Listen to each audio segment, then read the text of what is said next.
I watched my family's faces freeze when Jake, my sister Melissa's boyfriend of 3 years, pointed at me and said, "Wait, Olivia's your sister. She's my boss." That's when my mother's lavish birthday dinner, which I'd been banned from attending, imploded spectacularly.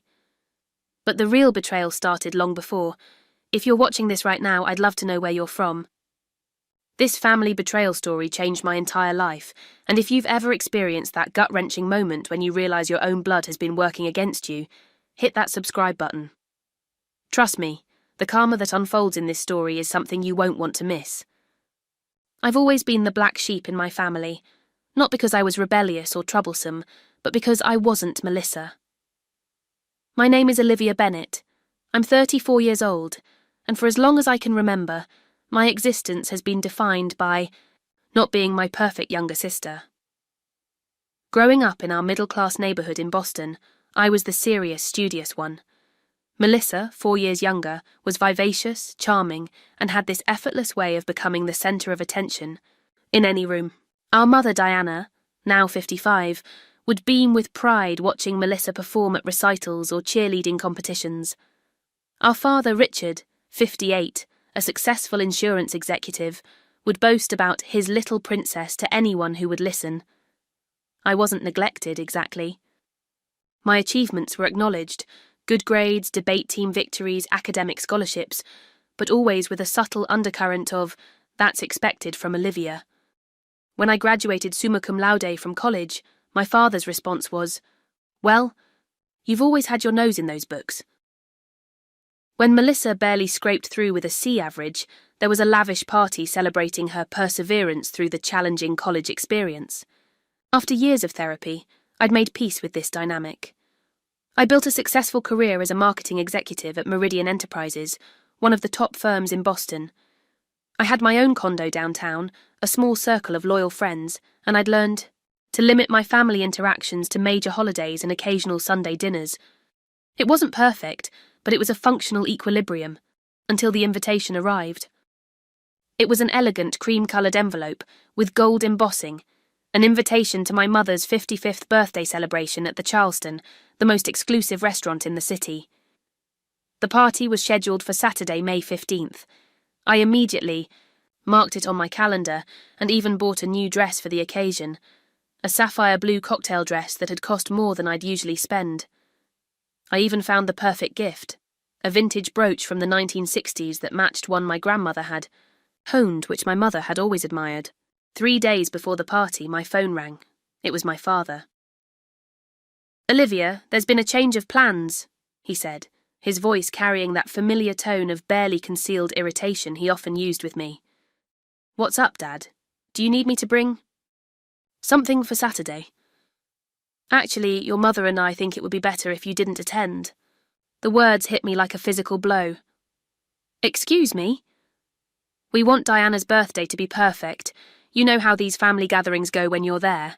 There's always some tension, and your mother gets upset." "Dad, I haven't had any conflict with anyone in the family for months," I protested, my voice barely above a whisper.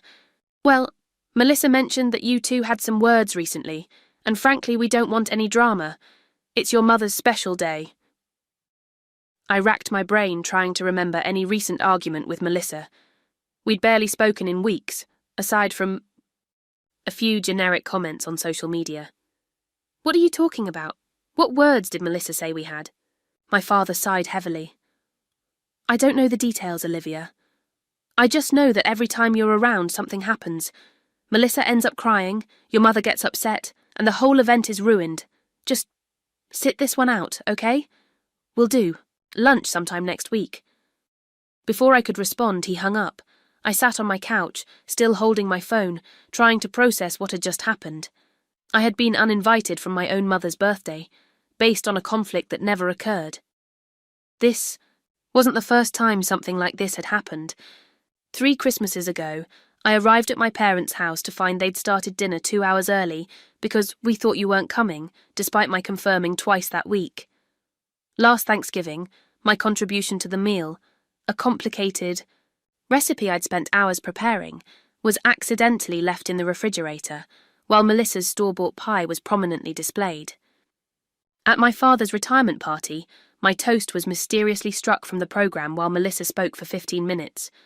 But being explicitly uninvited, that was a new low. I tried calling my mother directly, but my calls went straight to voicemail. I texted, "Mum, is everything okay? Dad says I shouldn't come Saturday."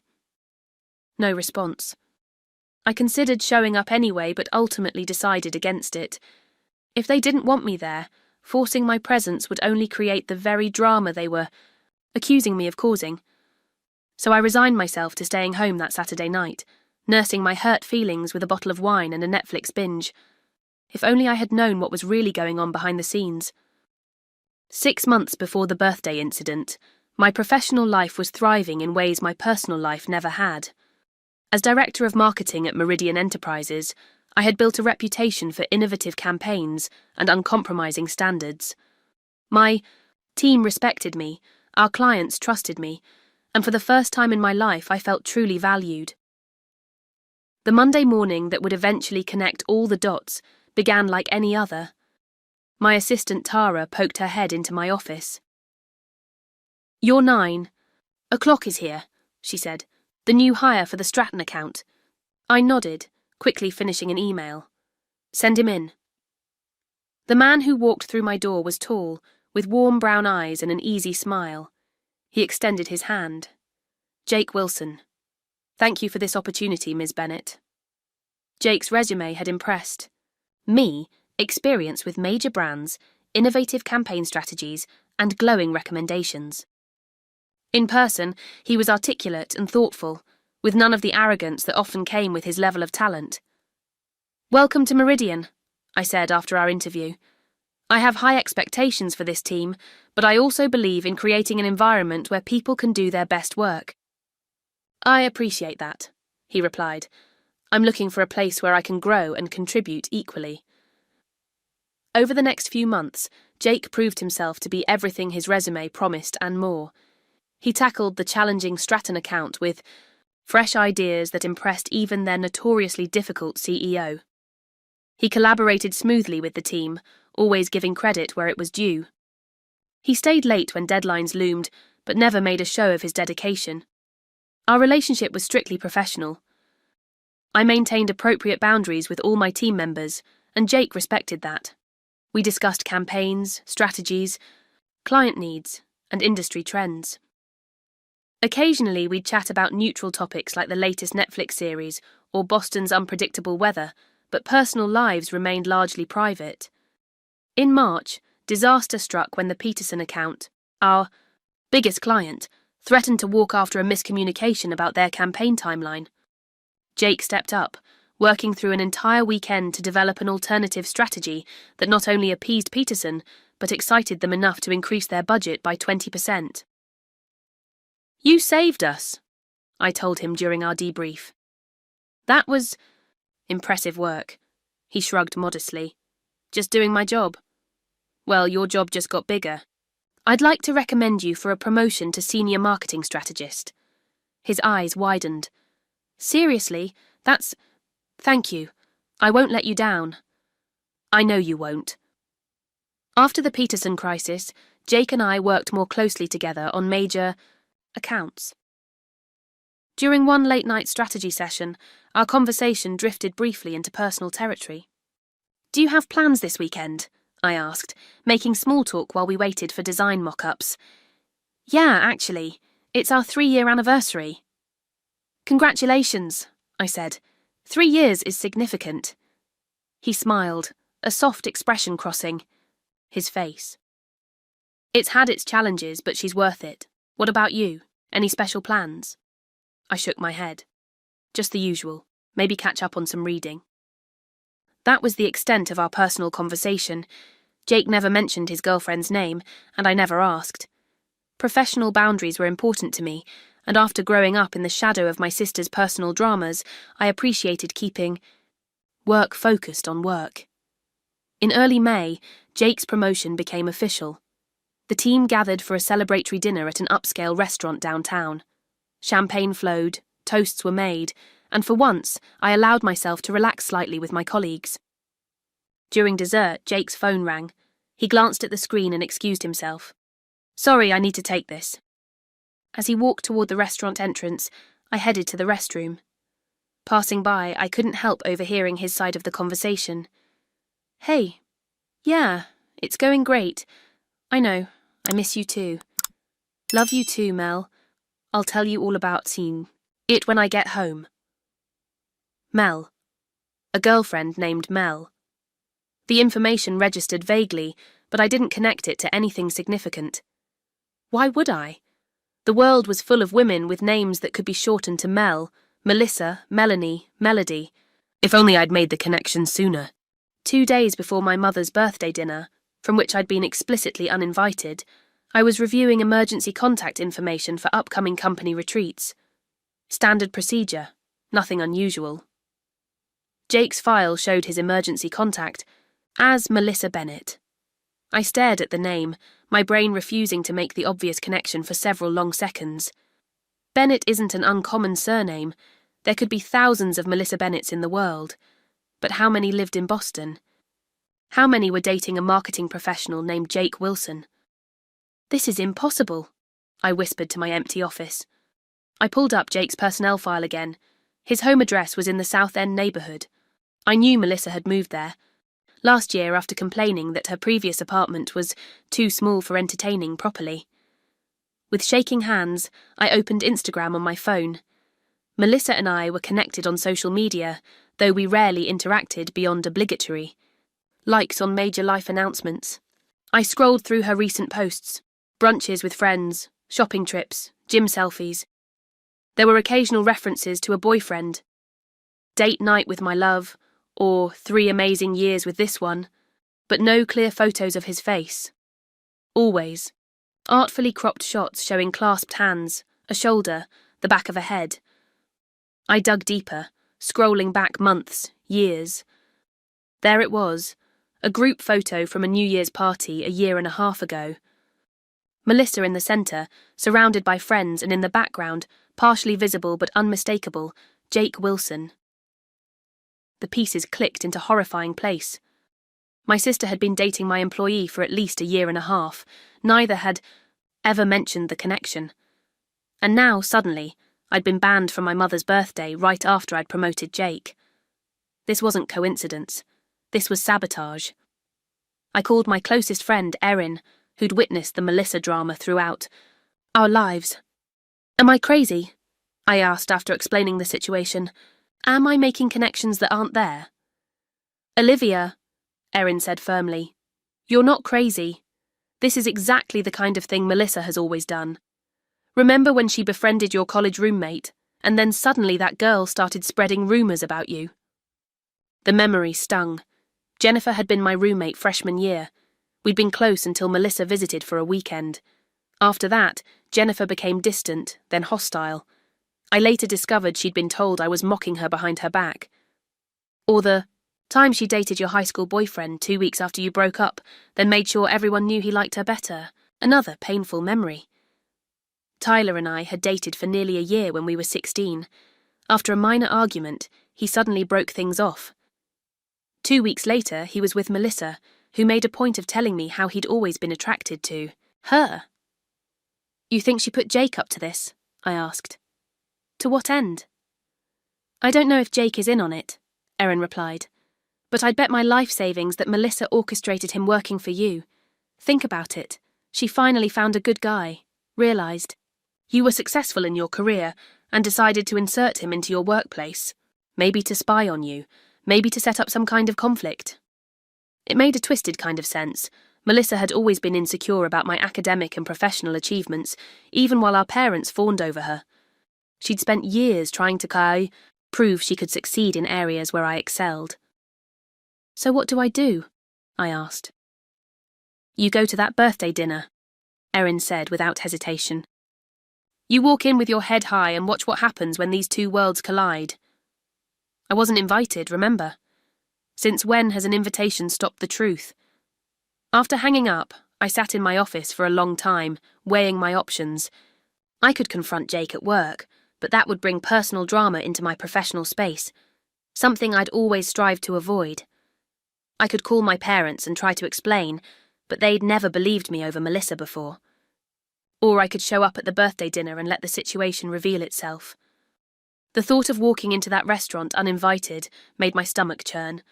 I'd be cast as the villain, the dramatic daughter who couldn't respect boundaries. But the alternative, letting Melissa continue this manipulation unchallenged, was worse. I texted Erin, "I'm going Saturday night, wish me luck." Her response was immediate, "It's about damn time." The next day at work, I observed Jake carefully. Did he know who I was when he applied for the job? Had he been reporting back to Melissa all these months? Was his exemplary work performance genuine, or part of some elaborate scheme? He behaved exactly as he always had, professional, focused, respectful. Either he was an exceptional actor, or he was an unwitting pawn in my sister's game. That night I laid out my sapphire blue dress, the one I'd bought specifically for my mother's birthday, and a pair of silver heels. I'd still give my mother the vintage brooch I'd found. I'd be polite, composed, and absolutely unmovable. For once in my life I wouldn't slink away from my sister's machinations. It was time for the truth. Saturday evening arrived with the kind of perfect May weather that Boston only sees a few weeks each year. The Charleston, with its historic brick facade and discreet entrance, glowed softly in the early evening light. Valets efficiently whisked away luxury vehicles while well-dressed patrons entered through heavy oak doors. I parked my car a block away, giving myself a final moment to reconsider. Was I really going to crash my own mother's birthday dinner? Was the potential revelation worth the inevitable family fallout? The image of Jake's name next to Melissa's on that emergency contact form strengthened my resolve. This wasn't just about one dinner. This was about years of manipulation finally coming to light. I walked the block to the Charleston, my heels clicking against the cobblestone sidewalk. Through the restaurant's front window, I could see them, my family gathered around a table laden with fine china and crystal glasses. My mother, elegant in a burgundy dress, laughing at something my father had said. My father, gesturing expressively, with one hand, while the other rested on my mother's shoulder. And there was Melissa, stunning as always in a form-fitting emerald dress, leaning intimately against the man beside her.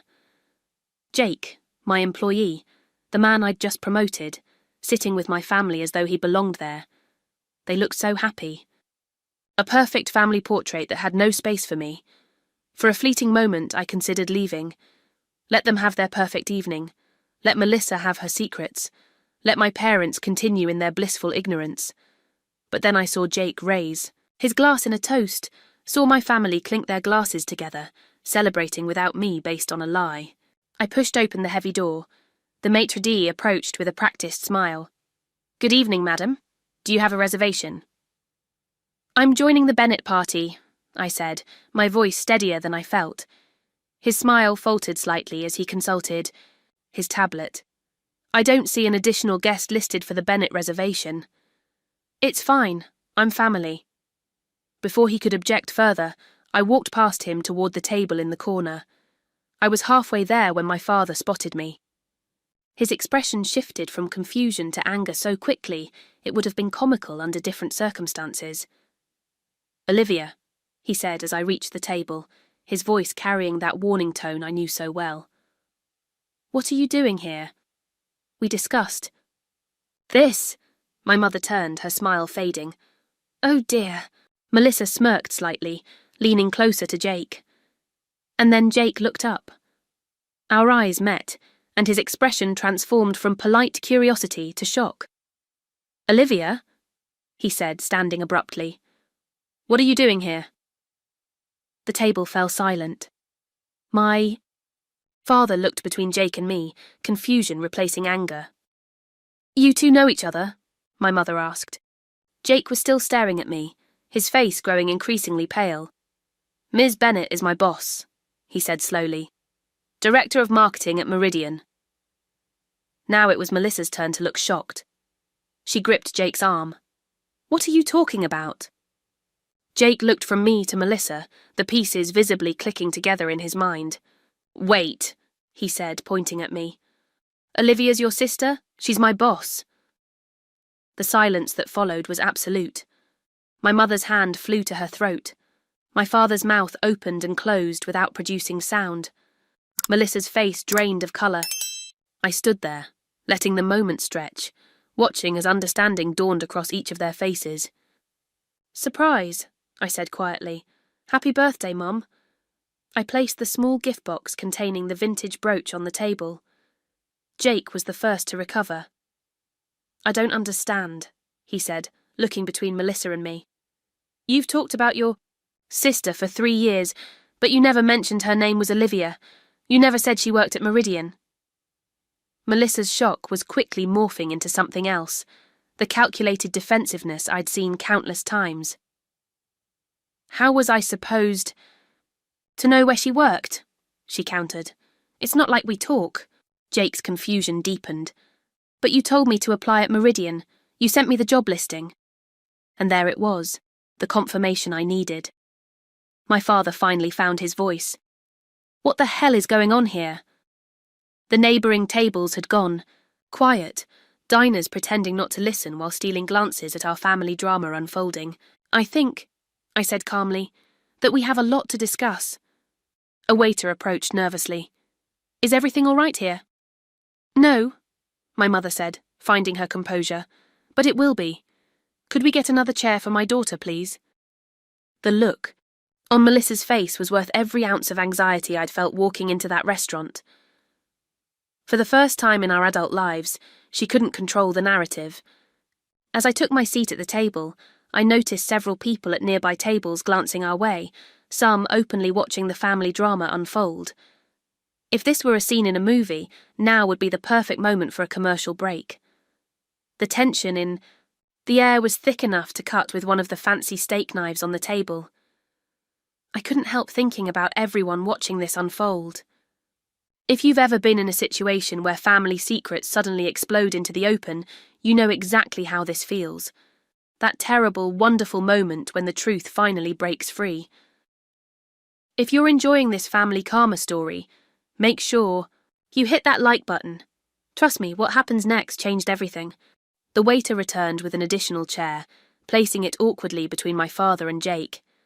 I sat down, smoothing my dress with hands that weren't quite steady. No one spoke as the waiter poured water into my glass and hastily retreated. "Jake," broke the silence. "I'm completely lost here," he said, looking between Melissa and me. "Someone needs to explain what's happening." My mother dabbed at the corner of her eye with a napkin. "I'd like an explanation as well." Melissa reached for her wineglass. "There's nothing to explain. It's just a coincidence that Jake works for Olivia." Jake stared at her. "A coincidence?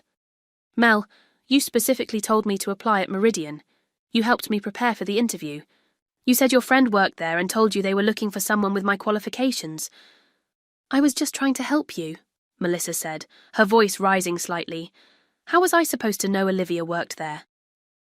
"Because you've known where I've worked for the past 5 years," I said quietly. "You attended the company Christmas party with me 2 years ago when Mom had the flu." My father's eyes narrowed. "Melissa, is this true?" "That's not," she began, but Jake cut her off. "Wait a minute," he said, turning to face her fully. "You've always referred to your sister as my stuck-up sister, or my sister who thinks she's better than everyone. You never once mentioned her name was Olivia, or that she worked in marketing." "I talk about a lot of people," Melissa said defensively. "You can't expect me to give full biographies of everyone in my life." "But this is your sister," Jake insisted. "And for 3 years you've made it sound like she's some distant relative you barely see, not someone I interact with daily." My mother was looking increasingly distressed. "Jake, dear, how long have you worked for Olivia?" 6 months, he replied. "And she just promoted me last week. Which," he added with dawning comprehension, "was right before you all uninvited her from this dinner." All eyes turned to my father, who shifted uncomfortably. That can't be related," he said, but his voice lacked conviction. "Dad," I said, "why exactly did you uninvite me? You said Melissa told you we had words recently. What specifically did she say?" My father looked cornered. She said you two had an argument about what? I pressed. I don't remember exactly, he admitted. Something about you threatening her relationship. Jake's head snapped toward Melissa. Is that what this is about? You told them Olivia was threatening our relationship? Why would you say that? Melissa's composure was cracking. You don't understand. She's always been jealous of me. Always. Trying to take what's mine. What exactly have I taken from you, Melissa? I asked, keeping my voice level despite the anger bubbling beneath the surface. Everything, she hissed. You were always the smart one, the responsible one. Why can't you be more like Olivia? Olivia would never do that. Even when they gave me everything, they were always comparing me to you. My mother gasped. That's not true. It is true, Melissa insisted. And now she's trying to steal Jake too. Jake looked horrified. Steal? Me? Olivia is my boss. Our relationship has been completely professional. Oh, come on, Melissa scoffed. I've seen how these things work. The powerful female boss seducing her male employee. It's a cliché for a reason. The accusation was so absurd I almost laughed. Melissa, I didn't even know Jake was your boyfriend until 2 days ago when I saw your name as his emergency contact. A likely story, she sneered. It's the truth, I said firmly. But what's more interesting is why you never mentioned this. Connection. Why you deliberately kept it from both of us that we knew each other. Why you engineered a situation where your boyfriend would be working for your sister without either of us knowing the relationship. My father was watching Melissa with growing concern. Did you really do that, Melissa? Her eyes darted around the table, seeing that her usual tactics weren't working.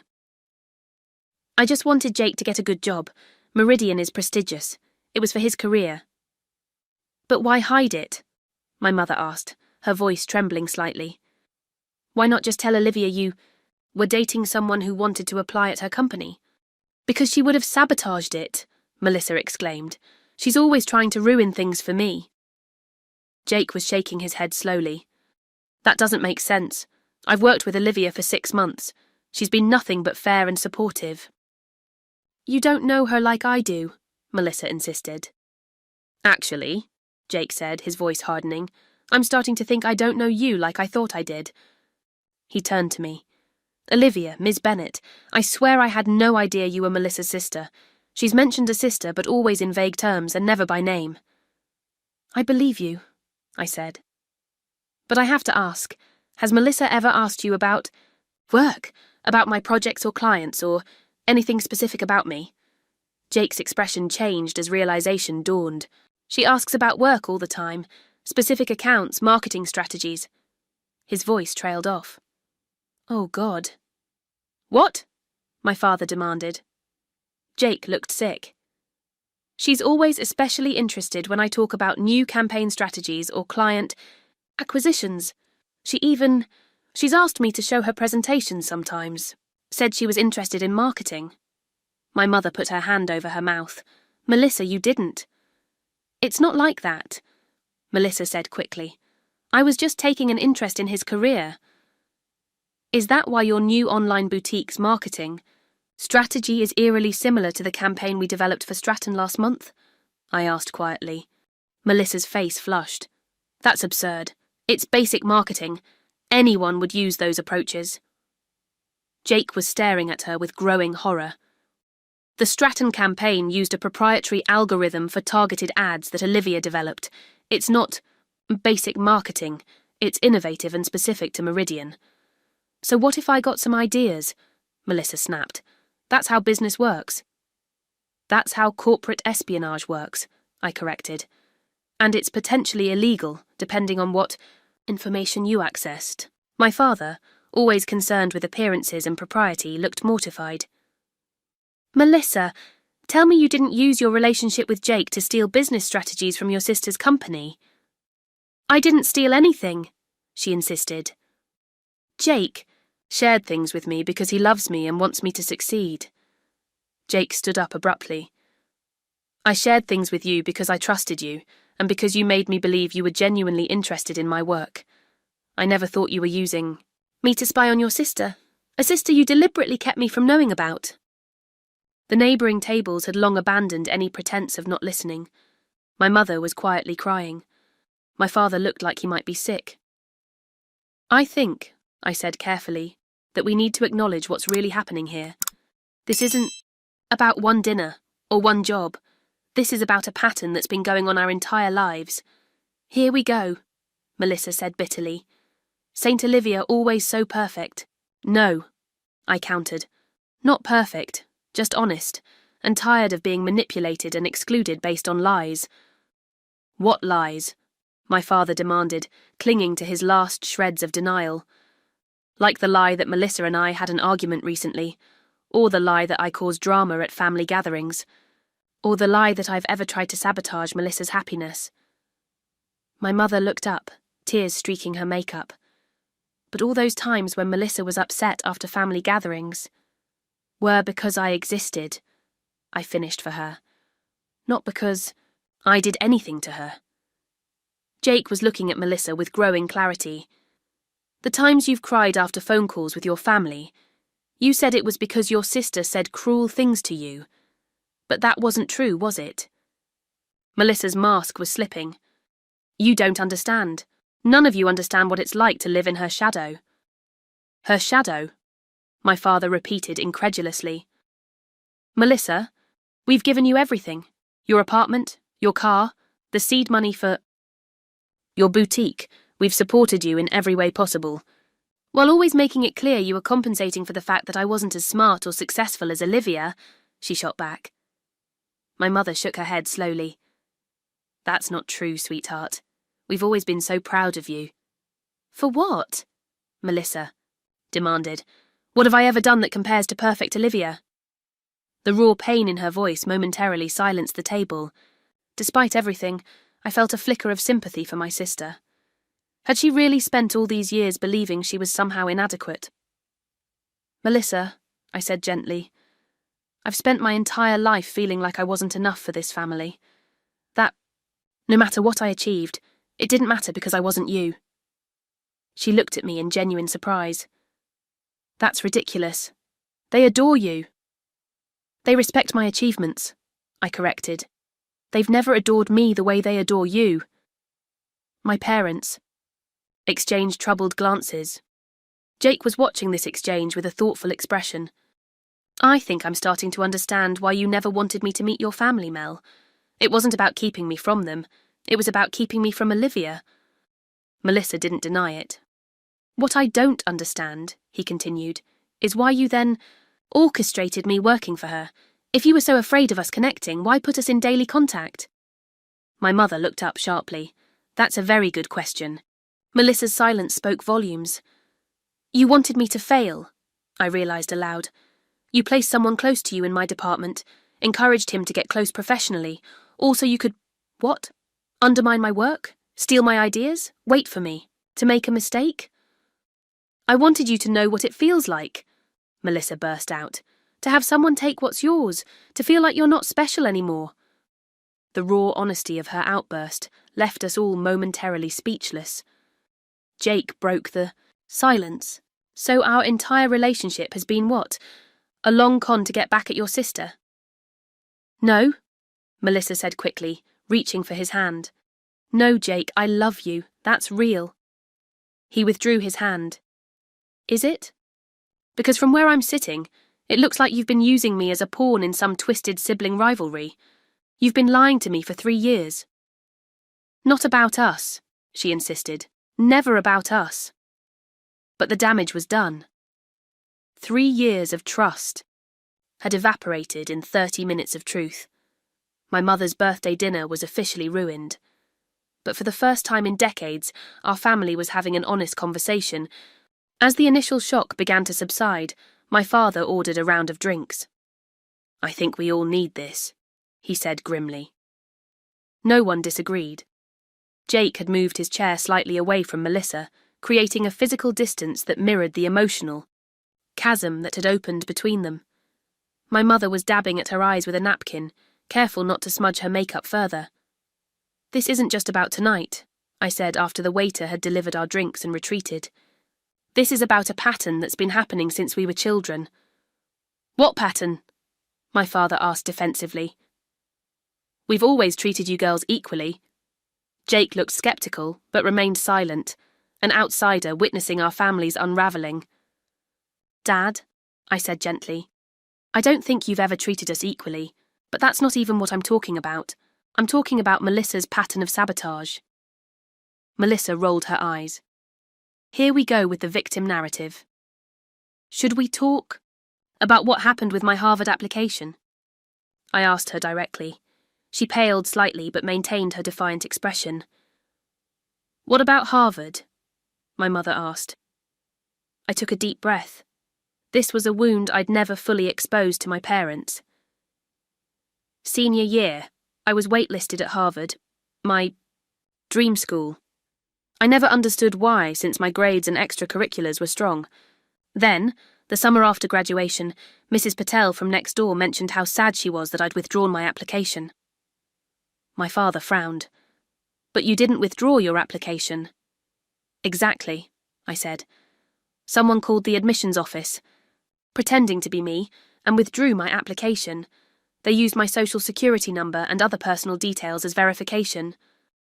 My mother gasped. That can't be true. I called Harvard to confirm.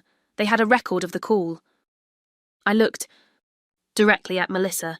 It came from our house, on a day when I was at debate nationals. Only Melissa was home. Melissa's face had gone completely white. Did you do that? My father asked her, his voice dangerously quiet. After a long moment, she nodded almost imperceptibly. She was going to leave, she whispered. Everyone was so proud. Olivia's going to Harvard, and I'd be left behind, forgotten. My mother made a sound like she'd been wounded.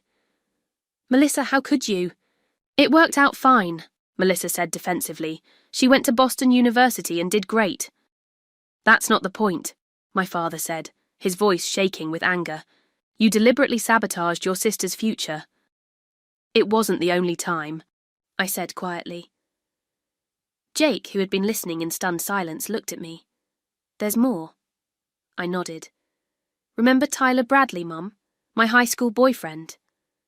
My mother nodded slowly. Of course, you two were so sweet together. Then you had that sudden breakup.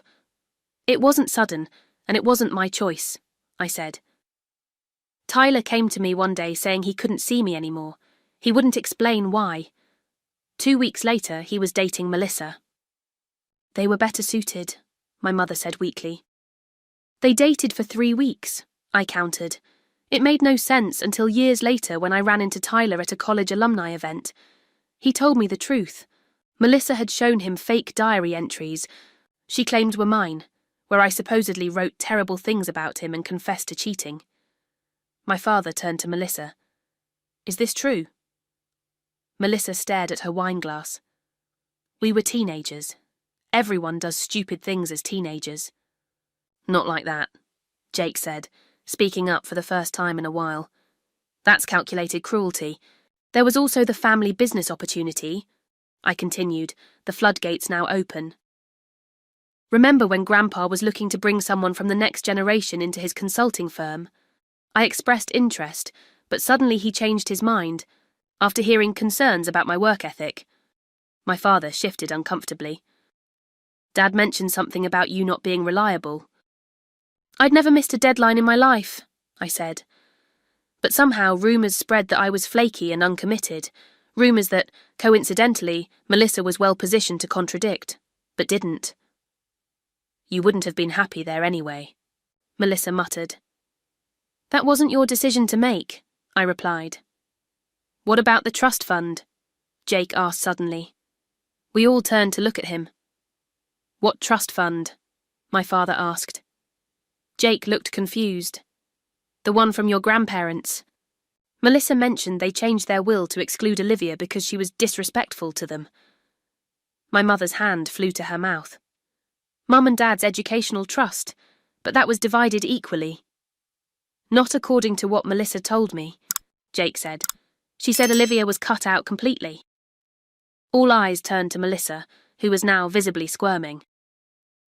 "I may have exaggerated some things," she admitted. "You told Jake I was cut out of our grandparents' will." I asked, genuinely shocked despite everything else I'd learned. I needed him to understand why there was tension in the family. By making up lies about me? "They're not all lies," she insisted. "You have always thought you're better than me. You've always had this air of superiority." "I've spent my entire life walking on eggshells around you," I countered, downplaying my achievements so you wouldn't feel bad, accepting blame for conflicts you started, making myself smaller to protect your feelings. Jake was watching Melissa with growing disillusionment. "So when you told me Olivia stole your boyfriend in college, that was a lie," I confirmed. "I've never dated anyone Melissa was interested in." "And when you said she deliberately embarrassed you at your parents' anniversary party, also a lie. I wasn't even there. I had food poisoning." Jake turned to Melissa. "Have you been creating this fictional villain version of your sister our entire relationship?" Melissa's eyes filled with tears. "You don't understand. She's always been the perfect one." "No, I haven't," I said firmly. "I've just been me, working hard, trying to build a life, and constantly being painted as the bad guy in a story I wasn't even aware was being written." My mother was openly crying now. "All these years, all those family gatherings where you two couldn't seem to get along, it was because of these lies." "Not lies," Melissa protested, "just different perspectives. Fabricating diary entries isn't a different perspective," Jake said coldly. "It's manipulation. Calling Harvard to withdraw your sister's application isn't a different perspective, it's sabotage." My father had been uncharacteristically quiet. Now he looked at Melissa with an expression I'd never seen before, disappointment mingled with dawning comprehension. "All those times you came to us upset about something Olivia supposedly did or said," he said slowly, "were any of those real?" Melissa didn't answer, which was answer enough. "And we believed you," my mother whispered.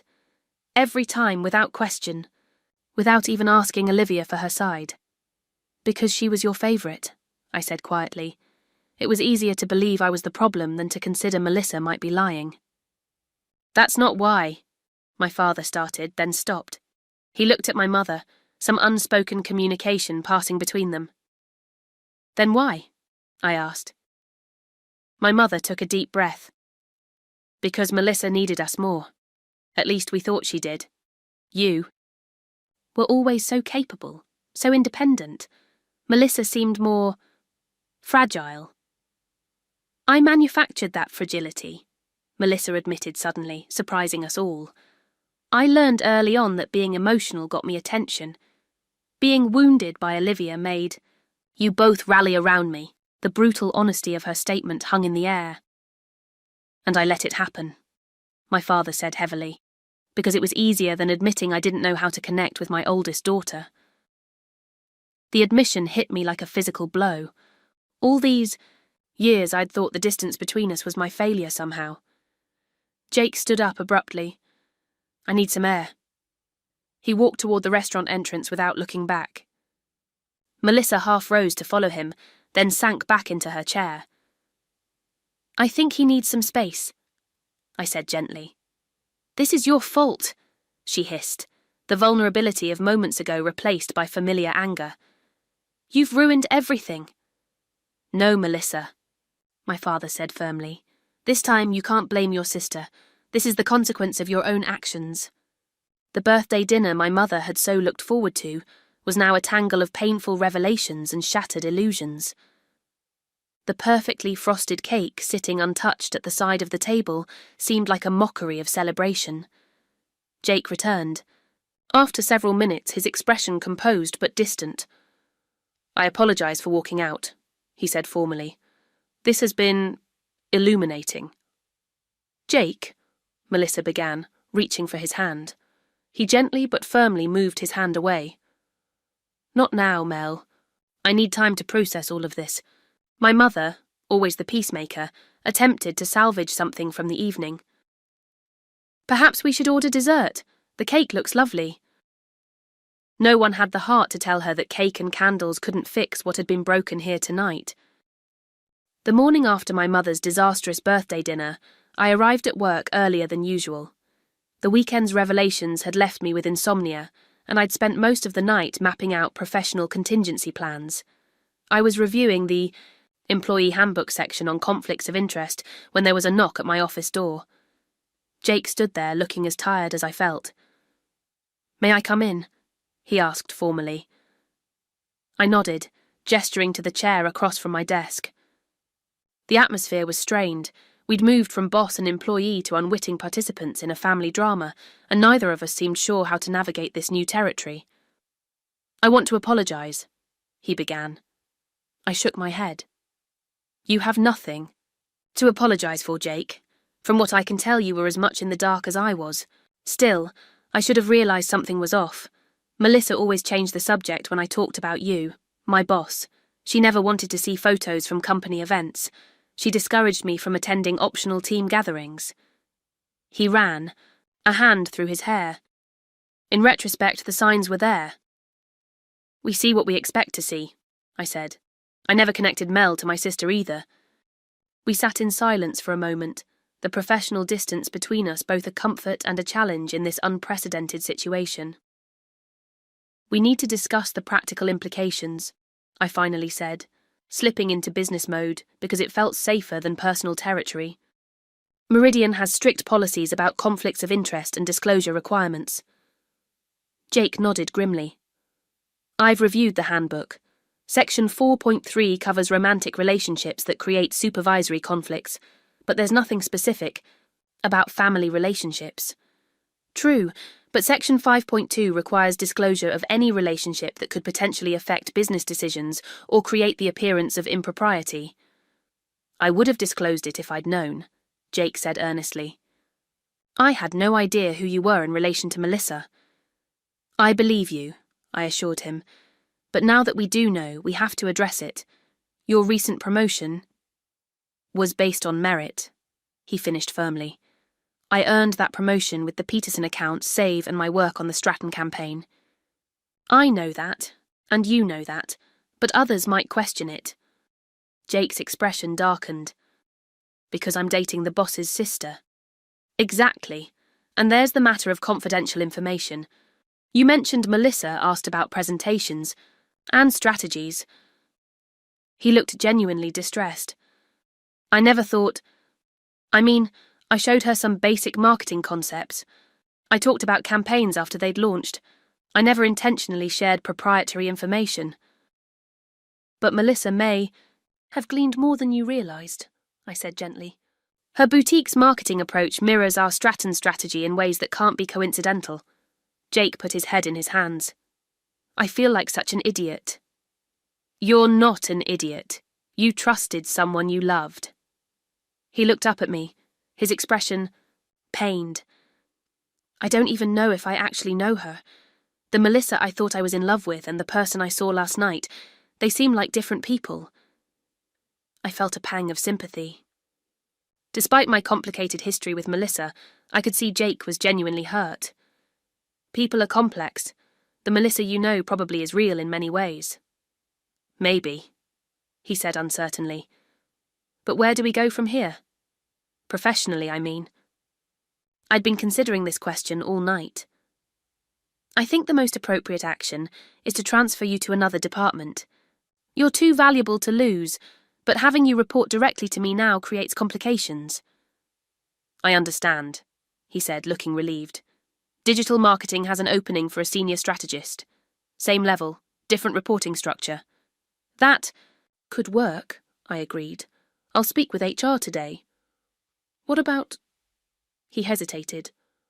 "What about the potential intellectual property concerns with Melissa's business?" It was a thorny question. If Melissa had indeed stolen proprietary marketing strategies, the company would have grounds for legal action.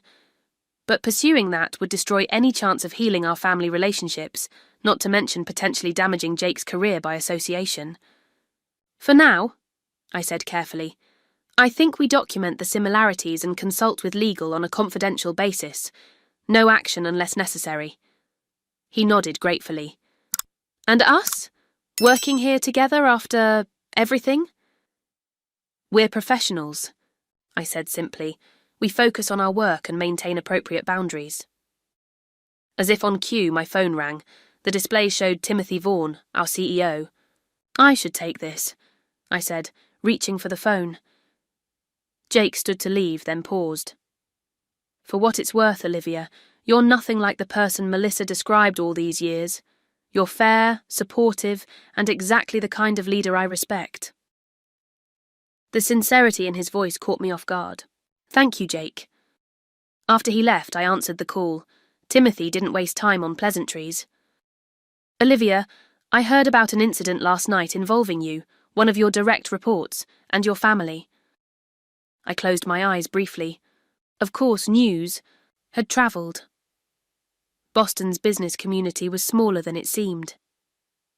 Yes, Tim, it was an unfortunate situation, but I'm already taking steps to address any potential conflicts. My wife was at the Charleston last night, he continued.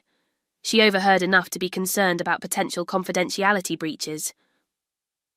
I outlined the situation as objectively as possible, including my plan to transfer Jake to another department, and consult with legal about any proprietary information that might have been compromised. Good, Tim said when I finished. This could have been a significant issue. I appreciate your proactive handling. Of course. One more thing, Olivia. Family complications aside, how's Wilson's performance been? Excellent, I said without hesitation. He's talented, dedicated, and has exceptional creative instincts. Then let's make sure this situation doesn't derail his career, or yours. After the call ended, I leaned back in my chair, suddenly exhausted. The professional fallout seemed manageable, at least for now, but the personal fallout. My phone buzzed with a text from my mother. Can we talk, please? Another from Melissa. You've ruined my life. Again. And a third from my father. I owe you an apology. Lunch tomorrow? 24 hours ago, I'd been excluded from my mother's birthday dinner. Now, I was at the centre of a family reckoning 30 years in the making. I texted my mother back. Yes, we can talk. Then my father. Lunch works. Your office? I left Melissa's message unanswered. Some wounds needed time before they could even begin to heal. 3 days after the birthday dinner revelation, my parents asked me to come to their house for dinner. Just the 4 of us, my parents, Melissa, and me. I agreed with trepidation, unsure if we were gathering to heal or to further fracture. The family home looked the same as always, a stately colonial in a quiet suburb, with my mother's carefully tended roses lining the front walkway. But it felt different now, like returning to a familiar stage set where the script had suddenly changed. My father answered the door, his usual confidence subdued. Olivia, thank you for coming. The formality in his voice spoke volumes about his discomfort. Inside, my mother was arranging flowers in the dining room. She looked up when I entered, her smile strained but genuine. You came? She said, as though she'd half expected me to change my mind. I said I would, I replied simply. Melissa was already seated at the table, staring at her phone. She barely glanced up when I entered. Jake broke up with me, she said without preamble. Are you happy now?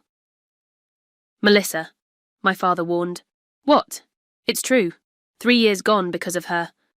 Because of the truth, I corrected gently, not because of me. My mother finished with the flowers and took her seat. Please, let's try to have a civil conversation. We have a lot to discuss. The dinner my mother had prepared, roast chicken with all the traditional sides, was her standard peace offering. No one had much appetite, but we went through the motions of serving and eating, the familiar ritual providing some structure to an otherwise uncomfortable gathering. How is work? My father asked, attempting normalcy.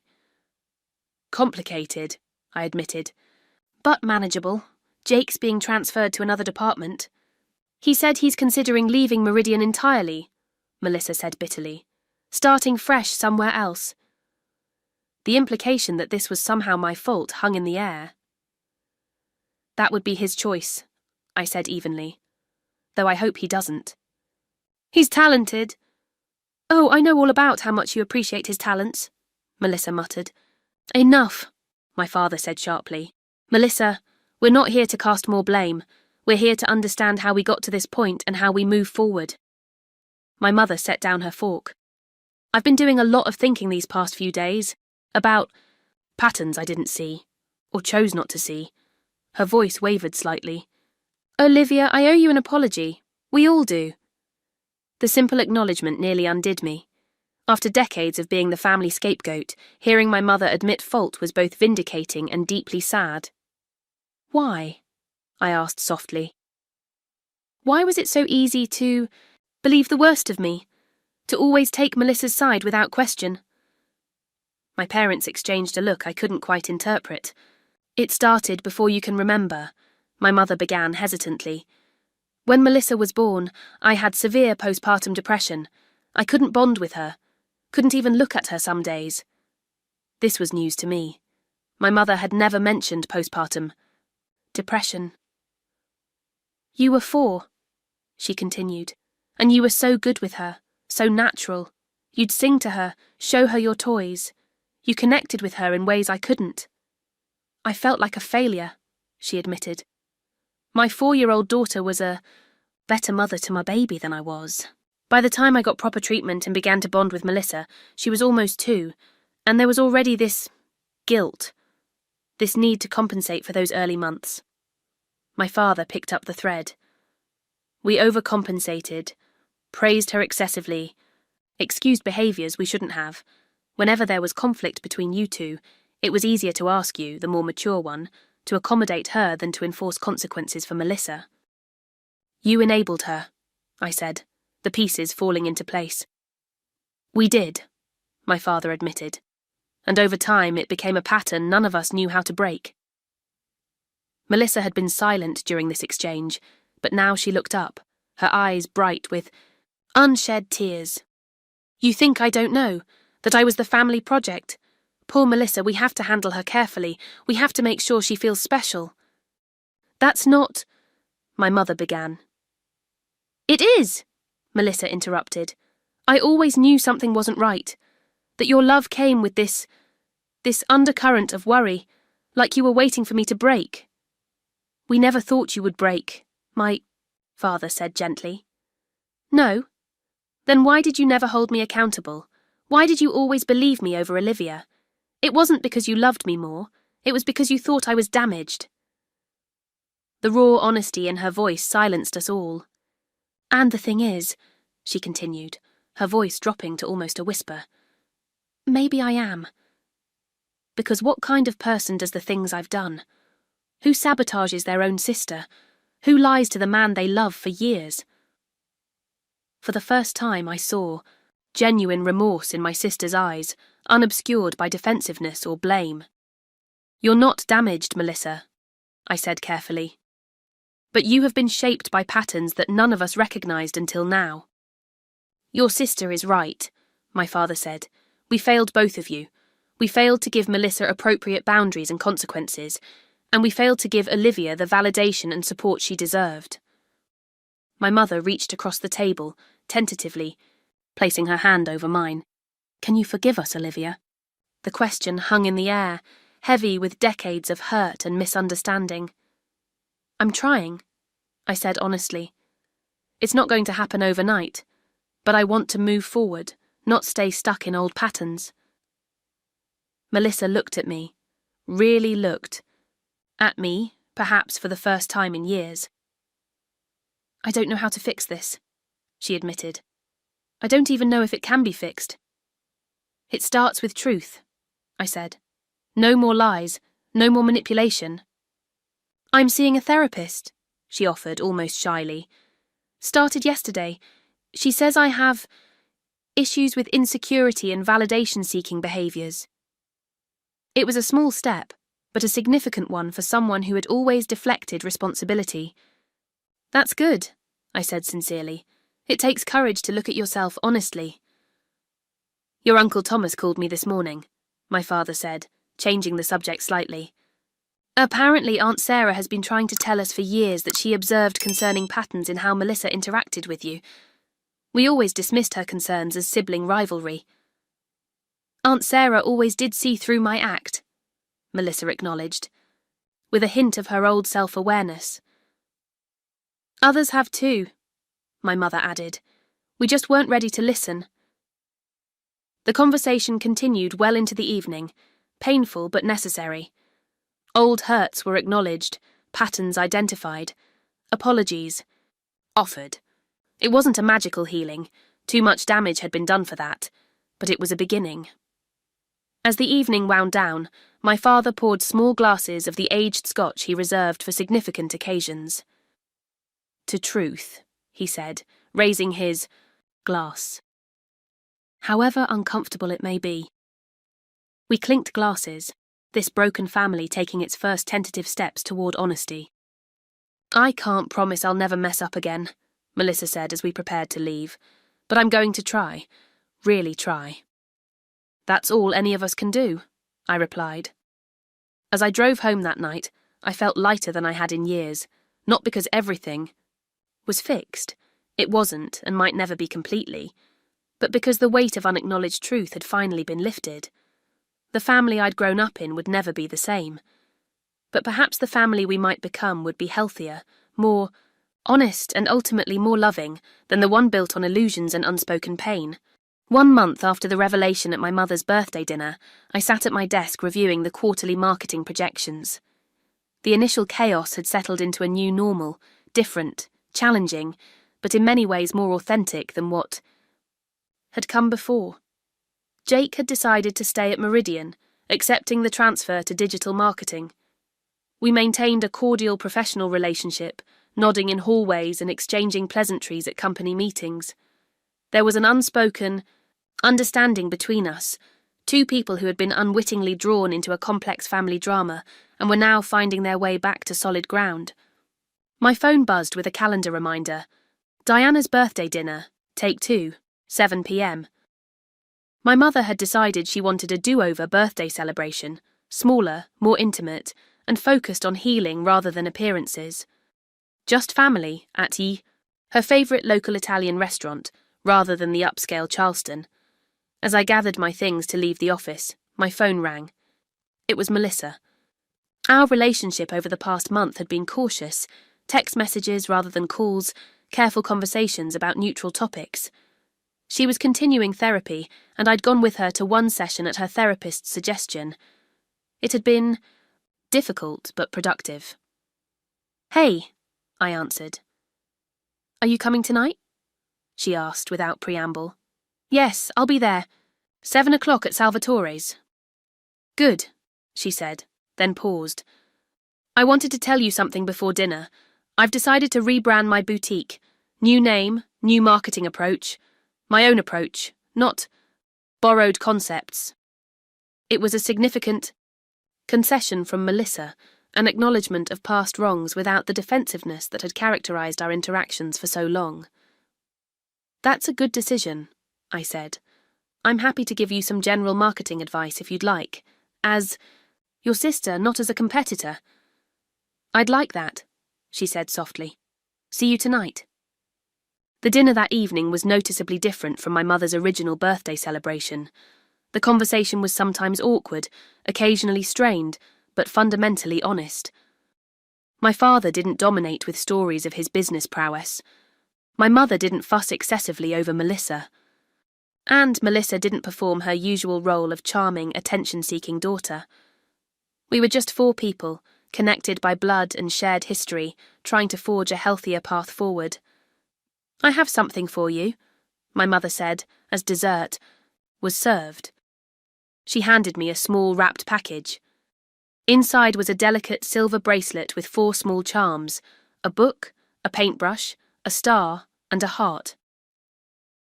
The book is for your intelligence, she explained, the paintbrush for your creativity, the star for your achievements, and the heart. Her voice faltered slightly. The heart is for forgiveness, if you can find it in yours to truly forgive us. It's beautiful, Mom, I said, genuinely touched. And I'm working on the forgiveness part, every day. My father cleared his throat. Your mother and I have been doing some reflection on our parenting. We've realised how much we failed you, Olivia, by not seeing the patterns that were happening right in front of us. And how we failed Melissa, my mother added, by not giving her the structure and accountability she needed. Melissa looked uncomfortable, but didn't contradict them. We can't change the past, my father continued, but we can commit to being more mindful going forward. It was strange hearing my parents speak this way, with vulnerability and self-awareness that had been absent throughout my childhood.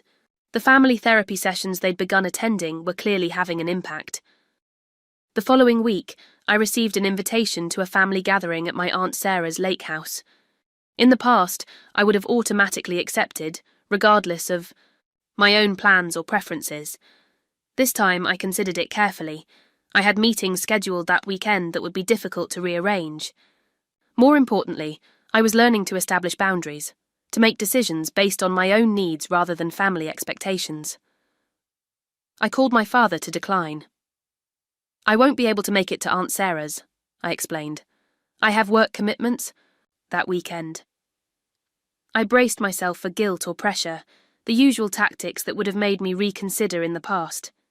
Instead, my father simply said, "We'll miss you, but I understand. Work is important. Perhaps next time." It was a small moment, but significant, evidence that our family dynamics were indeed shifting. My relationship with Melissa remained complicated. There were moments of connection, like when she asked my advice about her rebranding strategy, and moments of tension, when old patterns threatened to re-emerge. But there was also a new honesty between us that made even the difficult interactions more authentic. Jake and I maintained our professional distance at work, but occasionally I would catch him looking at me with a thoughtful expression, as though he was still processing everything that had happened. One day, he stopped by my office with a question about a former client. "The Peterson account," he said. "Did you keep any of the original concept sketches? Digital marketing is pitching something similar for a new client, and I wanted to reference the early work." "I should have them in archives," I replied, pulling up the relevant files on my computer. As I sent him the materials, he lingered in my doorway. "How are things?" he asked. "With your family, I mean." "Different," I said after considering the question. "Not perfect, but more honest." He nodded. "That's good. Honesty is important." "How are you doing?" I asked, genuinely concerned for this man who had been caught in the crossfire of my family's dysfunction. "Getting there," he said with a small smile.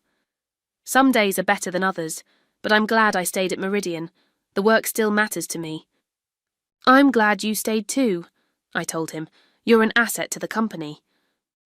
After he left, I reflected on how strangely interconnected our lives had become. Jake wasn't just my employee or my sister's ex-boyfriend.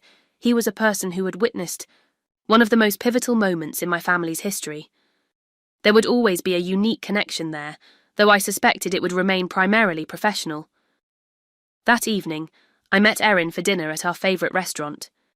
She'd been my sounding board throughout this entire ordeal, offering perspective and support when family entanglements became overwhelming. "So," she said as we settled in with our wine, "1 month later, how's the Bennett family drama?" "Evolving," I said with a small smile. "We're all trying. Some days are better than others." "And Melissa, still playing the victim?" I considered the question. "Less so. The therapy seems to be helping.